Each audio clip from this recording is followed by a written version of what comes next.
ጤና ይስጥልኝ እንደምን ሰንብታችኋል ውድ የዝግጅት ተከታታዮች። ይህ ብስራት ኢትዮጵያ ነው። ብስራት ኢትዮጵያ በየሳምንቱ እሁድ የሚያቀርብላችሁ ተከታታይ የመጽሐፍ ትረካ እነሆ ቀረበ። ባለፈው ሳምንት በነበረው ዝግጅታችን ጥልማሞት በምዕራፍ 3 ቁጥር 60 እንደተከታተልነው ጓደኛሞቹ ሙላትና ደበሳይ በአቶ ስብሐት እስር ዙሪያ በዕለቱ ፈጥሮባቸው የነበረውን የአመለካከት ልዩነት ለማርገብ ብስራት የተጫወተው ሚና ቀላል እንዳልነበር አይተናል። በዚህ መሃል ነበር በአጋጣሚ በራቸው የተንኳኳውና ኮሎኔል ሊገዙ ምንዳና የአቶ ስብሐት ባለቤት ወይዘሮ ሀዳስ ገብረዋህድ መጣን ሳይሉ ከተፍ ያሉት። አመጣጣቸው ግልጽ ነበር። በተለይ ደበሳይን ከዚህ ጉድ አውጣን ለማለት እንደሆነ ይታወቃል። አዎ በጉዳዩ ዙሪያ ሁሉም የሚለውን ብሎ እንዳበቃ ደበሳይ በመጨረሻ የሚችለውን ያህል ጥረት እንደሚያደርግ ቃል ገብቶላቸዋል። እርግጥ አንዳንድ የሚያሳስቡ ጉዳዮች እንዳሉ ሳይደብቅ ማለት ነው። በዚህ መሃል ነበር የነሙላት የቤታቸው ስልክ ያቃጨለው። ስልኩ ጥሩ ዜና አላበሰረም። አንድ ትልቅ ባለስልጣን ደበሳይን ካስቀረበ በኋላ ሻምበል ደገፋ ጅማ ምሽት ላይ ቄራ አካባቢ ባልታወቁ ሰዎች እርምጃ እንደተወሰደበትና ሕይወቱ እንዳለፈ ገልጾ በአስቸኳይ ትፈልጋለህ የሚል ጥሪ ነበር። ዜናው ሁሉንም ሰው ድንብርብሩን ያወጣ የነበር ቢሆንም በተለይ ለኮሎኔልና ጓደኛሞቹ ከብዙ ነገር አንጻር የጠረጠሩትን ጠርጥረዋል። ግራ በመጋባት ላይ እንዳሉ ነበር ደበሳይ ተዘጋጅቶ ውልቅ ያለውና እነ ኮሎኔል እግሩን ተከትለው ወደ መጡበት የተመለሱት ብለን ነበር የዕለቱ ታሪክ የተጠናቀቀው። በዛሬው ዕለት ደግሞ ጥልማሞት ምዕራፍ 3 ቁጥር 61ን ይዛልን ብቅ ብላለች። በመሰረቱ ጥልማሞት በአንድ ቤተሰብ ዙሪያ የተከሰተ ክስተትን የምታጠነጥን እንደመሆኗ መጠን በዚህ ዝግጅት የብስራትን ከስር መፈታት በተመለከተ የደስታው ተካፋይ ለመሆን አጎቱ አዛዥ አበጋዝ እንዳይላሉ ከነፋስ መውጫ ጎንደር አዲስ አበባ መጥተዋል። በዛ ዙሪያ ያለውን ደግሞ የምንመለከት ይሆናል። አዎ በዚህ ዝግጅት ተካፋይ ብትሆኑ ዕውቀት ትቀስሙበታላችሁ፣ ትዝናኑበታላችሁ፣ ታተርፉበታላችሁም የሚል ጽኑ እምነት አለኝ። ከእናንተ አልፎ ተርፎም ትርፉን ለወገኖቻችሁ ብታጋሩ ትርፋማ ያደርጋችኋልና ተጠቀሙበት። እግረ መንገዳችሁንም ውዴታችሁን ብታሳዩኝ፣ አስተያየታችሁንም ብትለግሱኝ ደስታውን አልችለውም። በዘመኑ ቋንቋ ኮሜንት፣ ላይክ እና ሼር እንደማለት ነው። ብስራት ኢትዮጵያ ለሀገራችን ለወገናችንና ለመላው ዓለም ሰላምን ትመኛለች። የመጽሐፉ ርዕስ ጥልማሞት፣ ደራሲ ኪዳነ ማርያም ደሴ፣ ተራኪ ኪዳነ ማርያም ደሴ፣ አዘጋጅና አቅራቢ ኪዳነ ማርያም ደሴ። እግዚአብሔር ይስጥልኝ። አመሰግናለሁ።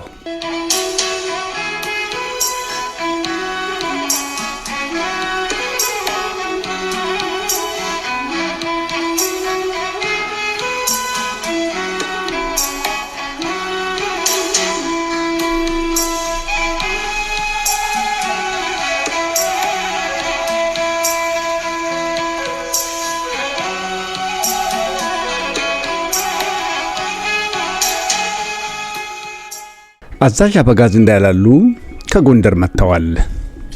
ብስራት በተፈታ ማግስት ጎንደር ስልክ ደውሎ መልእክት እንዲያደርሱለት አጥብቆ አደራ ባለው መሰረት እንደደረሳቸው አልዋሎ ማላደሩ ኖሯል።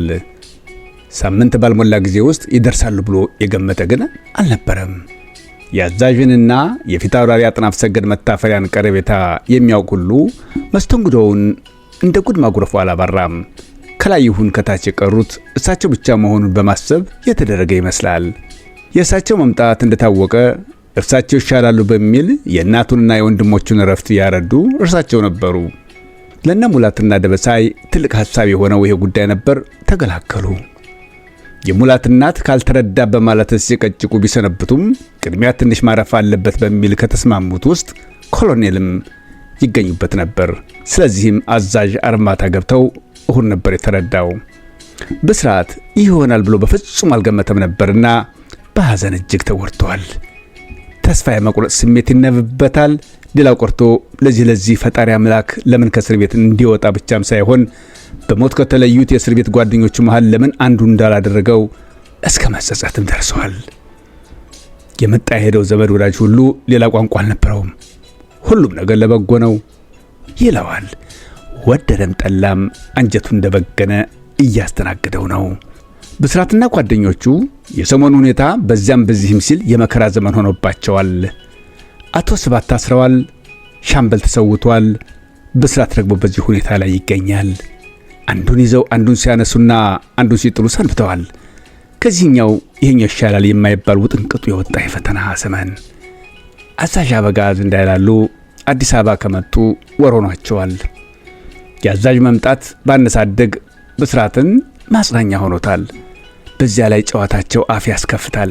እሳቸውን ላለመረበሽ ሲባልም የሆዳቸውን በሆዳቸው አድርገው የጋራ ጨዋታ ያነሳሉ።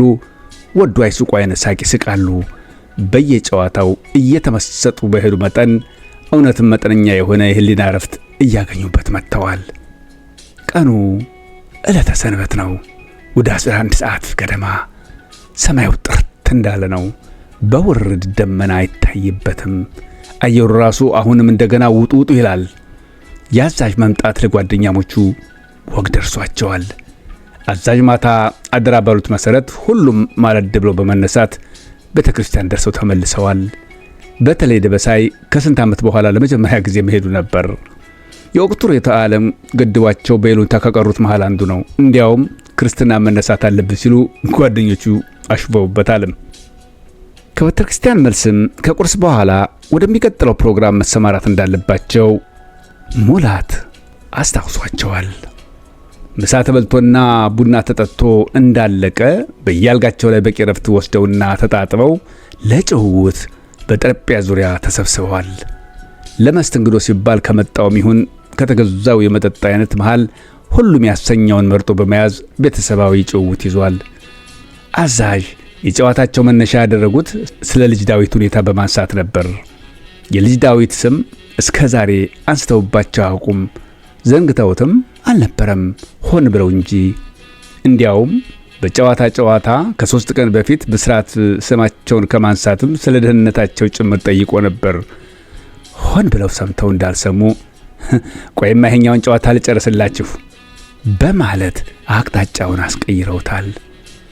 ምክንያት ነበራቸው። ቢያንስ ዳዊት ከቀኛዝማች ቤተሰብ ጋር የነበራቸውን ፍቅር ያውቃሉ። ብስራትም እንዳዛዥ አጎቴ ብሎ ባይጠራቸውም በጣም ከሚቀርባቸው ሰዎች አንዱ እንደነበሩም ያስታውሳል። ብስራት በዚህ ደረጃ እያለ ተጨማሪ አሳዛኝ ዜና ሊነግሩት አልፈለጉም። ስለዚህም ስለ ልጅ ዳዊት ለማንሳት አጋጣሚው ጥሩ እንደሆነ ተገንዝበው በቀጥታ ወደዚያው ገቡ። ይገርማችኋል እናንተው የልዳዊት መጨረሻ እንዲያ መሆኑ ያሳዝናል ነው በማለት ጀመሩ። ዘመኑ ከከፋባቸው ሰዎች መሃል አንዱ ሆኖ ተገኘ። ይጉድ እናንተው እኛም እኮ ፈጣሪ እናማረዋለን ያለ ማፈር እናንተው በማለት የጀመሩት ጨዋታ ከልጅ ዳዊት አባት አንስቶ ልጅ ዳዊት አሁን ደረሱበት ስለሚሉት ጉዳይ ሁሉ በዝርዝር ያወጓቸው ያዙ። አዛዥ በዚህ መሃል ነበር ከካፖርታቸው የውስጥ ኪስ የደቀቀች ፖስታ ወጥተው እስቲዩትን አኳኋኑን ደብዳቤ መቼም የልብ አያደርስም በማለት ያቀበሏቸው። ሙላት ቀበል አደረገ ፈጠን ብሎ።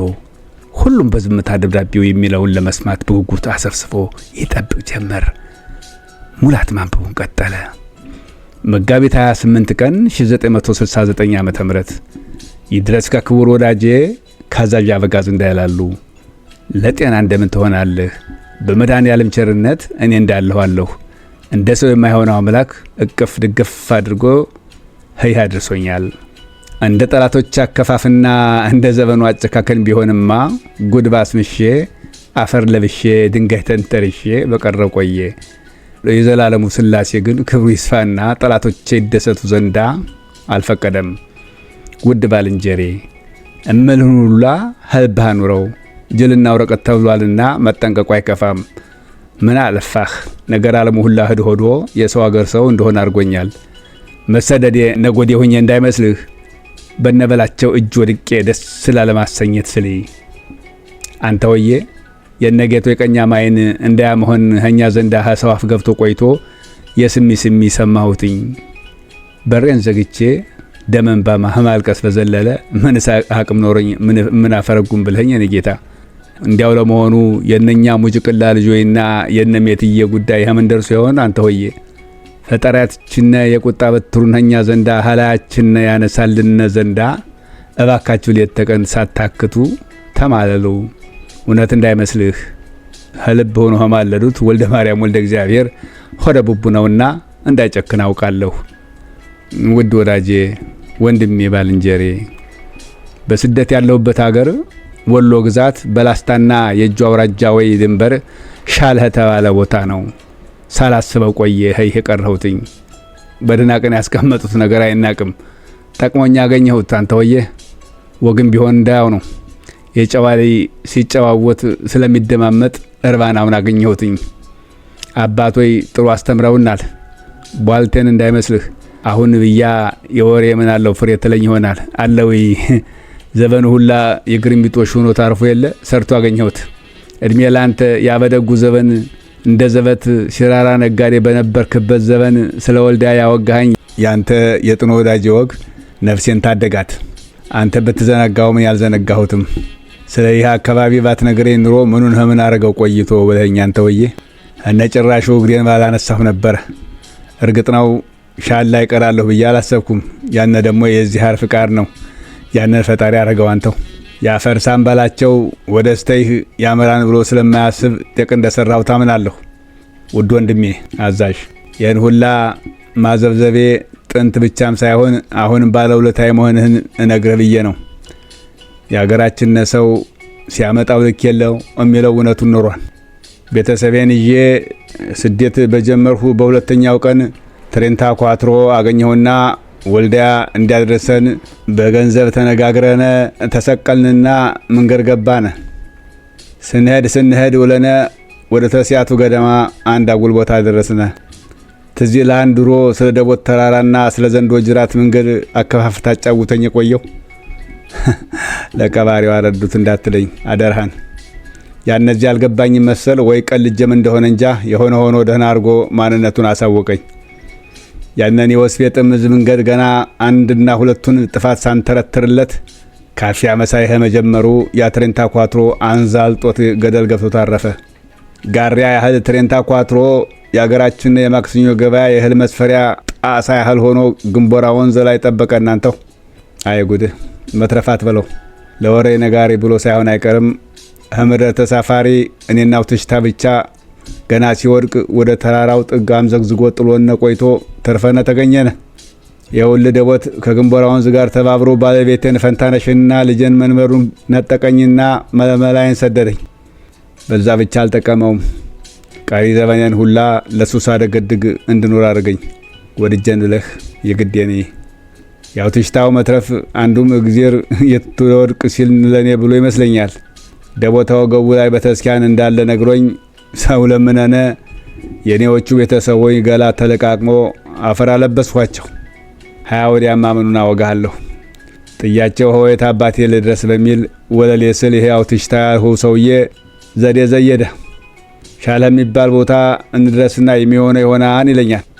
እዚያ ይስተው መቼም እውነትም ብዙ አያሰድም ቆይቷል። እሺ ብዬ ከቀብር መልስ ሄደነ መድረስ አይቀርም ደረስነ። መቼም ምድሩ ያው እንደምታውቀው ምድረ ገነት ይመስላል። ለምላሜው ሌላ ነው። ለካስ ምድር እንዲህ መዓዛ አለው አንተ ወዬ።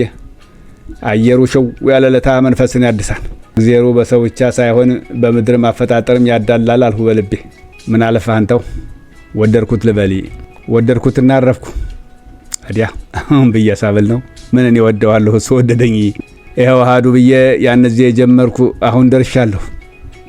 የግዴና አመንኩ ገበርኩ ብዬ ኑሮ ሀሉት መቃብር ይሞቃ አን የተባለው በእኔ ደርሶ ደፋ ቀና አላለሁ። አንድ ለእናቱ ህላየልኝ ህታየልኝ። ውድ ባልንጀሬ ምናልባት ወረቀት የምትሰድልኝ የሆነ እስታይሽ ሆቴል አድርሱኝ ብትል እውር መጥቶ ያድረስሃልና አትስብ ስደድልኝ። የእግዚአብሔር አይቀርበት ይሄ ጠቀስኩልህን ሆቴል ከፍቼ ከስብ ጀምሬያለሁ። የባለቤቴና የልጄን አስከሬንም ሄደ ቦታ አስወጥቼ ሻለ መድኃኔዓለም ህይወት አጠገቤ በስርዓት አስቀብሬ ቤት ቀልሼለታለሁ። በመንፈስም ቢሆን ጧት ማታ አልተለያየንም። አንዳንድ ጊዜ ክፍት ሲለኝ እነሱ ዘንዳ ደርሼ ስመለስ ትንሽ ቀለል ይለኛል። መጥናኛ ሆነውኛል አንተው። ምን የኔ ነገር ከሀያ ቁጥር ነው። ስጋ ይበላ ቆዳ ይረባ ምን ለምን ይጠቅማል ብለህ ነው። ያው ያረጃ ፈጀው ለታ አንስተው ደንዳሮ እየቁና የትም ይወረውሩኛል። ሊያውም እግዚአብሔር ነፈሩ። ሰው ባገሩ ሰው በወንዙ ቢበላ ሳር ቢበላ መቅመቆ ይቀበር የለም ወይ ማንነቱ ታውቆ ይሏል። ይሄ ነው ማን ያውቀኝና ማን እንዲፈሩ ብለህ። መቼም ብዙ አዘበዘብሁብህ፣ አትፍረድብኝ። ከማን ጋር አወጋ ብለኸኝ ያገኘው ያህል ሆኖ ነው የተሰማኝ። ዛሬ ደስ ብሎኝ እንደሚውል አትጠራጠር። አንተ ወዬ አንድ ነገር ሳረሳ ላውጋህ። ትላንትና ለዛሬ አጥቢያ በህልሜ ካንተ ጋራ ነው ያደርሁት። ለይህ ስል ነው አሁን አይቀር ዛዲያ ለምን ወረቀት መሳይ አልሰድለትም የሚል ሀሳብ የገባኝ። አዲያልህ ህይሻል መተህ ይመስለኛል ከጓሮዬ ዋርካ ዛፍ ስተክልኝ አየሁ። እንዲያው ምን ይመስላል አንተ ወዬ? በያ ዘለህ ባልጠገፍበት ዘመን ምናልባት ከኛ አካባቢ ዳም ብለህ ቆይቶ ዘመድ ልታቆይልኝ ይሆን እንዴ? እስቲ ግዴለህ መህልብህ ሆነ ተዘከረው። ይዘገያል የኔ ህልም አያብልም። ነሳደራህን እንዳትረሳ። ሸምገል ያሉ ሰዎች ሞልተዋል። እኔ እንኳ ብዙ ሰው ያውቃለሁ። እንጠያየቃለን። ዘር ጥሩ ነው፣ ዘር አይናቅም። ዘረ ወንዝ ያሻግራል። ሀይ በተረፈ ቸርነቱ የማያልቅበት አምላክ ዘመኑን ዘመነ ሰናይ አድርጎልን በአይነ ስጋ ተገናኝተን የወደ ሆዳችን ለመጫወት ያብቃን። አሜን። ወንድምህ ዳዊት ሩይ ይላል ብሎ ቀና አለ። ሙላት አንብቦ እንደጨረሰ ደብዳቤውን አጣጥፎ ፖስታ ውስጥ ከከተተ በኋላ ለአዛዥ አበጋዝ እንዳይላሉ መለሰላቸው።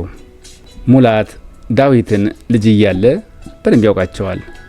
ይበልጥ የተቀራረቡት ግና እነ ኮሎኔል ሊሸኙ አዲስ አበባ በመጡበት ጊዜ ነበር። አንድ ሁለት ቦታ አሳየኝ ብለውት ፈቃደኛ ሆኖ እንደወሰዳቸውም ያስታውሳል። ቆይታቸው ለትንሽ ጊዜ ቢሆንም ወዷቸዋል። በግርግሩ ሰሞንም ከብስራት ጋራ ከተወሳቸው ውሳ እንዴት ሆነ ይሆን በሚል አንድ ሁለት ጊዜ አንስተዋቸው እንደነበርም ያስታውሳል። አይኖቹም ባቀረዋል። ስሜቱ መቆጣጠር ያቃተው ብስራት ነበር። ሁሉም በደብዳቤው ተመስጦ ያስተዋለው አልነበረም እንጂ ድምፅ አልባ እንባው ቁልቁል ይጎርፍ ከያዘ ቆይቶ ኖሯል። ይገርማችኋል እናንተው በማለት አዛዥ ንግግራቸውን ጀመሩ። እግረ መንገዳቸውን ፖስታውን ወደ ኪሳቸው ለመክተት የደረት ኪሳቸውን አዛር እየከፈቱ እያሉ ስንቶቻችንን ሆነ የፈጣሪን ስራ መጣጥና አካሄድ የምናውቀው ከቶ? አይሶ ፍርሱ እናንተ። አሁን ማን ይሙት ይሉኝ ስሙልኝ ብቻ የኔ ወግ ብቻ ጠቅሞት ዳዊት ሻል ላይ ጉባለ ማለት ነው። ምንኛ አልተቀልዷል እናንተው። በሀሳብ ጭልጣሉ። እንዴት ማለት በማለት በደበሳ የተነሳው ጥያቄ አልነበር የሚያነቃቸው። ሌላ ምክንያት ከፈጣሪ በኩል ነበረበት ነው የሚሉት አዛዥ የሚለው የሙላት ጥያቄ እንጂ እንዴታ አሳምሮይ በማለት ባነው እንደተነሱ ከመመለሳቸው አይኖቻቸው ወደ ብስራት ተወረወሩ። ብስራት በአፍረት አንገቱን እንዳቀረቀረ ሲመለከቱ፣ አንገቱን እንደደፋ ሲመለከቱ እንደመደንገጥ ብለው ከመቀመጫቸው ጭምር ሰብሰብ ሲሉ ለተመልካች ይታወቅ ነበር። ግልጽ አይደለም አባባ አዛዥ ሲል ደበሳ በድጋሚ ጥያቄ ያቀረበ። አይ መቼስ በስካሁን እንኳን እንጃ ወደፊት ገና ምን ይታወቃል ብዬ ነዋ በማለት አድፈነፈኑት። አንድ የሆነ ነገር ግን በውስጠው እንዳለ ይነበባል። ውሸቴን ነው? ደበሳይ ውጥር አደረጋቸው። ልጅ ዳዊት በደብዳቤ ያነሱት ጥያቄ ትዝ ስላለው ነበር። አይ ደበሱ ጅልነ ልበል እድሜ ልኬን የኖርኩበት ሳልፍ ሀገር የሚባጀሁበት ሀገር የሚረማመድበት እግሬ ብቻ ይመስልሃል? ሞኞ ልቤም ነበረበት እኮ ትፈርድብኛለህ አንተ ወዬ በማለት መፈናፈኛ ሳጡት። የላጭን ልጅ ቅማል በላው አሉ በሆዳቸው። በወጣትነታቸው ዘመን ምን ያህል አስቸጋሪ እንደነበሩ በተለያየ አጋጣሚ ገልጸውለታልና አጠያቂ አልነበረም። በዚሁ ተቋጨ። የእድሜ ባለጸጋነትን እንደ ትልቅ ጸጋ አድርገው የሚቆጥሩት አዛዥ አበጋዝ ከነብስራት ጋር አብረው ይቀመጡ እንጂ በድናቸውን ነበሩ ሌላ ቦታ ዘምተዋል። እያሳሰባቸው ያለው አዲስ አበባ በነብስራት አካባቢ የተሰራና እየተካሄደ ያለው ጉዳይና በይበልጥም ደግሞ የሻምበልን አሟሟትና የአቶ ስብሃትን እስር ላይ መሰንበት ከሰሙበት ጊዜ ጀምሮ ውስጣቸውን ያብሰለስላቸው ይዟል፣ ያሰኛቸዋል፣ ረፍትን አሳጥቷቸዋል። እነ ሙላት በተደጋጋሚ ወደ ጋራ ጨዋታቸው እንዲቀላቀሉ ቢወተውቷቸውም ተቀባይነቱ የይስሙላ ነበር። ምክንያቱን ሁሉም አላጣሁም። እርስ በርሳቸው እየተደነቋቆሩ እንጂ በተዘዋዋሪ መንገድ ኧረ አይገባም አዛዥ የሚለው ምክር ባለመስራቱ ፊት ለፊት በግልጽ አማርኛ ገቡባቸው። እንዴ ምን መሆነው ነው አባባ አዛዥ? የሰዎቹ ሳይሆን የእኛ ጉዳይ እያሳሰበው እንደመጣ ይገባናል። እውነት ለመናገር በእኛ ላይ በቡድን ይሁን በተናጠል ሊያስከትለው የሚችል አንዳችም አስጊ ሁኔታ እንደማይኖር ይመኑን። በየተራ የበኩላቸውን ጥረት አደረጉ ለማሳመን። ጨረሳችሁ ልጆች አሉ አዛዥ ሁሉንም በጥሞና አዳምጠው ካስጨርሷቸው በኋላ። የምን መቅጨምጨም ነው? ጭራሽ የልጅ ስራ አርጋችሁ ታረፋችሁሳ። ይሄ ነው በቃ የእናንተ ትምህርት? ይዋሊደር ይሄ ጉዳት ላይ የሚወርቀውማ መውደቁ ይቀራል። ከኋላ ወየው ፈቃቅ በለ ቆየው አለ ያገሬ ሰው። ነጎዴን ሀላችሁን በለኝ ጨገረታይ ግን አልጠዳውም። ዋ ልጆች ሆዬ ብያ እኔ ያየሁት ሁሉ ባይታያችሁ ነው። ጣጥለዋቸው በሀሳብ ነጎዱ። ወለሉን በእግሮቻቸው የጠበጥቡ ጀመር። ማንም ሊያቋርጣቸው የፈለገ አልነበረም። እስኪ ሆና በማለት ከዚህም ከዚያም የተቆጣጠሩና አጠር ያሉ ነጫጭ ሪዞቻቸውን እየጎነተራተሉ ወደ ጨዋታቸው ተመለሱ። እርግጥ ነው በአንድ በኩል አልፈርደባችሁም፣ ውሉ እንዳልጠፋችሁ አውቃለሁ። እሱን ልተወውና ቅድም ደበሱ እንዳልኸው ሁላ ሆነ አስከፋህ እንደሆነ ይሄ እናንተ መንግስት ጥንቱኑ ሲነሳ የጨዋል እየተባለ ሁላ ከስሩ መንግሎ ለመጣል እንደሆነ አትርሳ። ዝርያም ካገኘ ወደፊት ብድር መላሽ እንደሚሆን የሚያጣ እንዳይመስልህ። አሳዶ ህድካው ሳያስገባው እንደማይመለስ አውቃለሁ። አፍ ደፍሮ መናገር ባይችል ልቦና መቼም አሌ እንደማይለኝ አውቃለሁ። የገዛ ጓደኛህን ከናባቱ ታሪክ ካድከው እርግጥ ነው ይሆናል። ይህም ይቅር በያ ባለፈ አጉል ዘመን ስንቱን ጫካ የገባ መኳንንት ሁላ እያሳደደ ያሞራራት ያደረገው መንግስት ብቻ ይመስልሃል? በመንግስት ላይ አመጥኩ ብሎ አጋለይቶ የነበረው ኩታራ ሳይቀር አይደል እንዴ አንዱ ጉድ አድራጊ? ዘመኑ አለፈና ተረሳ ማለት ነው። የወጋ ቢረሳ የተወጋ ይረሳ እንደ ጊዜ በቀላሉ እነ ጌቶ የቀኛ ማይን ምጣድ ላይ ተጣደ ሙጌራ ይመስል በላይ ሆነ በታይ በሮቢላና በእግረኛ ባንገበገቧቸው ላይ ይደርሱ ቆይቷን። ይሄ ሁሉ መዘባረቅ የርባና የለውም። ወደ አቶ ስብሐት ስምንመለስ በይህ አይነት ወንበር ላይ ተቀምጠው የእነን መሰለ ጉዳይ እጃቸው ከተገኘበት ሁላችሁም ሆናችሁ በከፊል ተጠልፋችሁ መውደቃችሁ አይቀርም። ለብስራቴ የዋሉት ውለታ ይሄነዚህ ማሟረት እንዳይሆን ለተው ብቻ። የሆነ ሆኖ ለጥሩ ማርገው ተሆነ አይበጅም፣ ለመጥፎ ማርገው ከሆነ አይበጅም። የስብሐት እስካሁን ድረስ እስር ማቆየት መንግስት ሊቀልብ ይመስላችኋል? ምናልባት የፈለገውን እስቲያገኝ 2-3 ሾጥ ሲያርገው እንኳን ያረጓት ወዲያ ተውኝ። በመሃል ታዲያ ያንተ መንግስት ጥንቱንም አያጅቦ ጅቦ ሳታማኝ በላይ ነው። ሰርግና ምላሽ ይሆንለታል። እሾህን በሾህ አወጣው ማለት ነው። እሰን ተከሳሉ። ሁሉም እንዳቀረቀሩ በዝምታ ተዋጡ። ደበሳይ ከራሱ ጋር ታገለ። የግድ አንድ ነገር ማድረግ እንዳለበት አሰበ። የሚጠላውን ነገር ሊፈጽም እንደተገደደ ገባው። ምንም ማድረግ አልቻለም። መፍትሄው ይኸው ብቻ መሆኑን አመነበት። ይቅርታ አንድ ጊዜ አለ ደበሳይ ሁለት እጆቹን እርስ በርሳቸው እያፋተገ። ዘንድሮ መቼም ምን አይነት የደካማነት ባህሪ እንደተጠናወተኝ ሳስበው ለራሴም ቢሆን ግርም እንድንቅ ይለኛል። ነገሩ እንኳን ልክ ነው። የሰው ልጅ ላለመሳሳት መሞከርም ሆነ መጣር እና መጣጣር ያለበት ከመጀመሪያው ነው። አንድ ጊዜ ከተጀመረ በኋላ ግን መመለሱ ያዳግታልና ወደፊት መግፋቱ ግድ ይሆናል። በእኔም ላይ እየደረሰ ያለው ይሄ ይመስለኛል። እግዚአብሔር ይልለት ብቻ። እገሌ ማለት አልፈለገም። በረጅሙ ተነፈሰና ቀጠለ።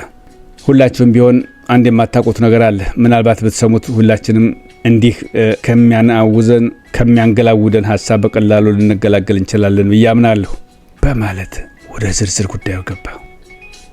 ዘመዶቼ፣ መንግስት በአሁኑ ጊዜ በመስራት ላይ ያለው ስለሌላ ጉዳይ እንጂ ስለ ስብሐት አይደለም። የሱ ጉዳይ ከተረሳ ሰነባብቷል።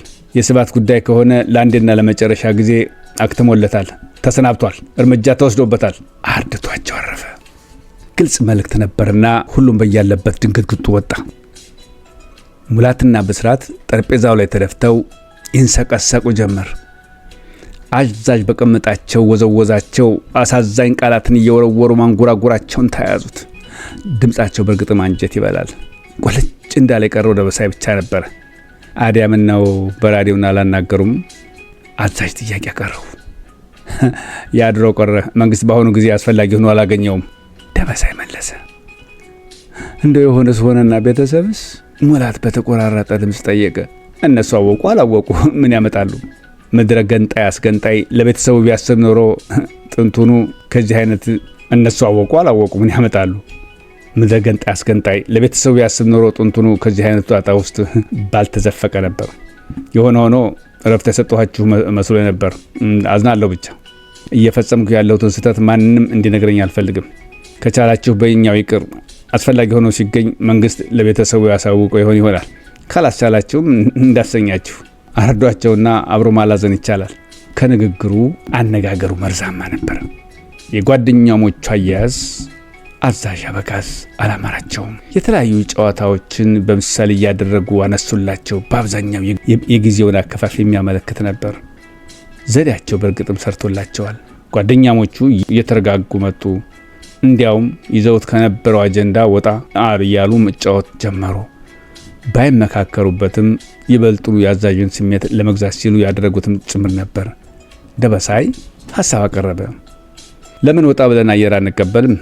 ሚስት የለን የኛው ሲሆን ወደን ገብተንበታል። አባባ አዛዥን ምን በወጣቸው በባዶ ቤት አፍነን ህይወታችንን መጥፎ ገጽታ ብቻ እያነሳን ጆሮአቸውን እንጥልዛቸዋለን። ካስፈለገም እኮ ጥሩ ህይወት በሽበሽ ነው ብናሳያቸው ይከፋ አይመስለኝም። በስርዓትንና ሙላትን በማፈራረቅ ተመለከታቸው። ሆሆሆ አሉ አዛዥ ተሽቀዳድመው መልስ በመስጠት አይሆሁኝ ምን ጎሎብኝ ሌላ ወጪ አማራችሁ? የግድ መሸታ ቤት አልሆነ አይሆንም ማለት ነው። እንዲህ የሚያዝናና ጊዜ ሆኖ የለ ፍርዳችሁን ነው። ተቃውሟቸውን አሰሙ። በዝልማድም ቢሆን በጎንደሬ ላይ የሚዘወትር አባባል አለና ጓደኛሞቹ ቀድሞ ትዝ ያላቸው ነበር መግደርደር። በሌላ በኩል ሀሳቡን ተቀብለ ይሁን ቢባልም ከመሸ በኋላ መውጣቱ ይበልጥ ለደበሳይ ጥሩ እንደማይሆን ልቦናቸው ያውቃል። ተሎ ብሎ በሁሉም አእምሮ ውስጥ የመጣው የሻምበል ደገፋ ሞት ነበረ። እንደገና ደግሞ ቢያንስ የአቶ ስብሃትን መርዶ ሰምቶ ለመዛናት መውጣት ማለት እርግጥ ለብስራት ደስታ ቢሆንም ለነሱ ግን ህሊና ማጣት እንደሆነ ሆኖ ተሰማቸው። ስለዚህም በአንድ ቃል ፈጽሞ የማይመከር መሆኑን ሙላትና ብስራት ከልባቸው ነገሩት። ካስፈለገ ሌላ ጊዜ ቢሆን ይሻላል ሲሉ ደበሳይን ቅር እንዳይለው በሚያደርግ አቀራረብ አሳመኑት። ይህን ሲሰሙ ሀሳጅ ደስ አላቸው። ይቀጥላል።